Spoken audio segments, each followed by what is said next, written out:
Hello everyone. तो आज के वीडियो में हम विद्युत धारा और किसी चालक में विद्युत धारा और इसके मात्रक, एसआई मात्रक, बीमीय सूत्र सबको देखने वाले हैं जो पेपर में बहुत ज़्यादा पूछे जाते हैं। और आपको इस चैनल पर वही सारे डेरिवेशंस फिजिक्स और केमिस्ट्री से रिलेटेड वही सारे क्वेश्चंस, वही सारे टॉपिक्स मिलेंगे जो कि प्रीवियस ईयर क्वेश्चन में बार बार रिपीट हुआ है। और ये हमारे लिए बहुत ज़्यादा इम्पॉर्टेंट है कि हम उन क्वेश्चंस को पहले कर लें जो कि हर साल मैक्सिमम ईयर्स में पूछे ही जाते हैं। हो सकता है कि 2023 में जो पूछा है वो एक साल बाद फिर से पूछ ले। तो पहले हम इम्पॉर्टेंट क्वेश्चंस और टॉपिक को करेंगे। तो इस चैनल पर आपको वो सब कुछ मिलने वाला है, इसलिए आपके लिए बहुत ही हेल्पफुल होगा अगर आप इस चैनल को फॉलो कर रहे हैं तो, क्योंकि इसके आगे मैं और सारे इम्पॉर्टेंट क्वेश्चंस डिस्कस करूंगी फिजिक्स और केमिस्ट्री से रिलेटेड। ओके, सो आज का टॉपिक क्या है? विद्युत धारा यानी इलेक्ट्रिक करंट। अगर आप फर्स्ट चैप्टर की बात करें, है ना, यूनिट इलेक्ट्रोस्टैटिक्स, तो उसमें जो हमारे पास चार्जेस होते थे वो रेस्ट में होते थे, लेकिन यहाँ पर चार्जेस मोशन में होंगी, गति में होंगी। ठीक है, तो इसका डेफिनेशन पेपर में पूछ लिया जाता है कि विद्युत धारा को परिभाषित करें। ठीक है, तो आइए करते हैं। एक्चुअली में ना विद्युत धारा यानी इलेक्ट्रिक करंट होता क्या है? आवेश कुछ नहीं होता, आवेश के प्रवाह की दर को ही विद्युत धारा कहते हैं। तो आइए डेफिनेशन लिख लेते हैं। आई होप कि आप नोट साथ में करेंगे। ठीक है, वीडियो के साथ में आप पॉज करके स्क्रीनशॉट ले सकते हैं या मेरे साथ ही नोट्स बना सकते हैं। देखिए, मैंने वही डेफिनेशन लिखा है, आइए देख लेते हैं। विद्युत आवेश के प्रवाह की दर को विद्युत धारा कहते हैं। अब नेक्स्ट टॉपिक, किसी चालक में विद्युत धारा। तो यहाँ पर यदि किसी चालक में t सेकंड में q कूलम आवेश प्रवाहित हो तो विद्युत धारा का जो फॉर्मूला होगा ये क्या होगा? I = Q/T। ठीक है, जहां पर हमारे पास जो Q है हम लिख सकते हैं, जहां Q क्या है? ये हमारा विद्युत धारा है, Q हमारा विद्युत धारा है। ठीक है, और यहाँ पर जो T है, हम अगर T यानी समय, अगर हम T = 1 कर दे तो यहाँ पर देखो I = क्या होता है? Q/T, है ना, लेकिन T तो 1 सेकेंड है। अगर ये 1 सेकेंड हो तो यहाँ पर पुट करते हैं Q/1, तो ये अल्टीमेटली I = Q, यानी ये बराबर हो जाएंगे जब T का मान 1 सेकेंड अगर हम कर दे तो। इसके थ्रू और एक डेफिनेशन बना सकते हैं विद्युत धारा की। वो कैसे? यदि किसी परिपथ में 1 सेकेंड में प्रवाहित, 1 सेकेंड में जितना आवेश प्रवाहित होती है वह उस परिपथ का विद्युत धारा कहलाता है। अब हम देखेंगे कि इसका जो है एसआई मात्रक क्या होता है और बीमीय सूत्र जो कि पूछा जाता है। तो आइए समझते हैं।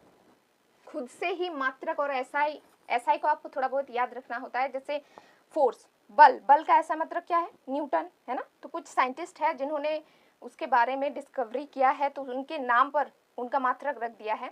तो ये कुछ स्पेशल मात्रक होते हैं जो आपको याद रखना है, अदरवाइज आप फॉर्मूला से भी निकाल सकते हैं। आइए देखते हैं कि कैसे।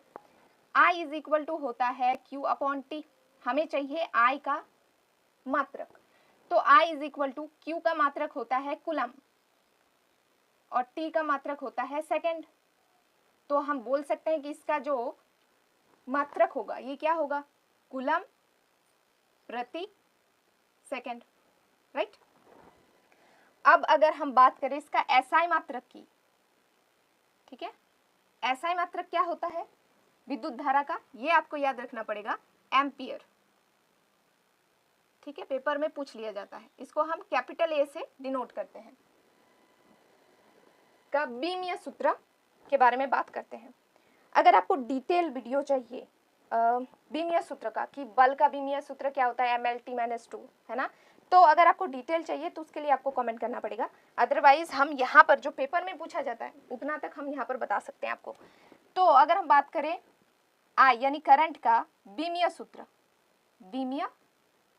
सूत्र, तो इसको थर्ड ब्रैकेट से शो करते हैं और A ये इसका क्या है? बीमीय सूत्र है।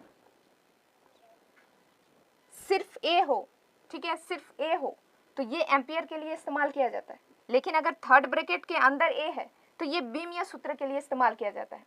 तो कभी भी एम्पियर में आप थर्ड ब्रैकेट नहीं लगाएंगे। ठीक है, ध्यान से फिर से जब कभी भी थर्ड ब्रैकेट आपको दिखे तो ये बीमीय सूत्र के लिए यूज़ किया जाता है, और सिर्फ ए या फिर अगर आपको फर्स्ट ब्रैकेट ऐसा ए लिखा हुआ मिलता है तो ये एम्पियर है। ठीक है, आई होप आपको समझ में आया होगा।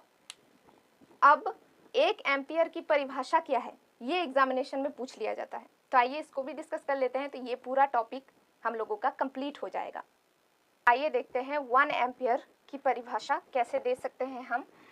यदि किसी चालक में आवेश की प्रवाह की दर 1 कूलम प्रति सेकंड है तो उसमें प्रवाहित धारा जो है वो 1 एम्पियर होती है। कैसे? I is equal to Q/T। हमें I की वैल्यू 1 चाहिए, तो अगर Q का वैल्यू भी 1 हो और T का वैल्यू भी 1 हो, अगर Q का वैल्यू भी 1 हो और T का वैल्यू भी 1 हो, यानी 1 कूलम हो और ये 1 एम्पियर और ये 1 सेकेंड हो, तो हमारे पास 1 एम्पियर करंट मिल जाएगा हमें। यानी 1 कूलम और प्रति सेकंड, प्रति मतलब 1 सेकंड अगर होता है तो हमें धारा कैसे मिलती है? 1 एम्पियर। तो बेसिकली ये है 1 एम्पियर की परिभाषा। अच्छा, वीडियो को फिनिश करने से पहले मैं आपको बता देती हूँ कि विद्युत धारा जो है अदिश राशि है। तो कई बार पेपर्स में पूछ लिया जाता है कि विद्युत धारा कैसा राशि है, सदिश राशि या अदिश राशि। तो यहाँ पर आप नोट करके लिख लेंगे कि जो हमारा I यानी विद्युत धारा है वो अदिश राशि है, अदिश राशि है। अगर आपको अदिश और सदिश के बारे में नहीं पता है तो आप मुझे कमेंट में बता सकते हैं। और फिलहाल के लिए आपको याद रखना है कि विद्युत धारा कैसा राशि है? अदिश राशि है। तो इसके नेक्स्ट वीडियो का इंतजार कीजिए, इंपॉर्टेंट क्वेश्चंस और कॉन्सेप्ट लेके आएंगे। So if you like then please like, share and subscribe to this channel, and thank you for watching this video.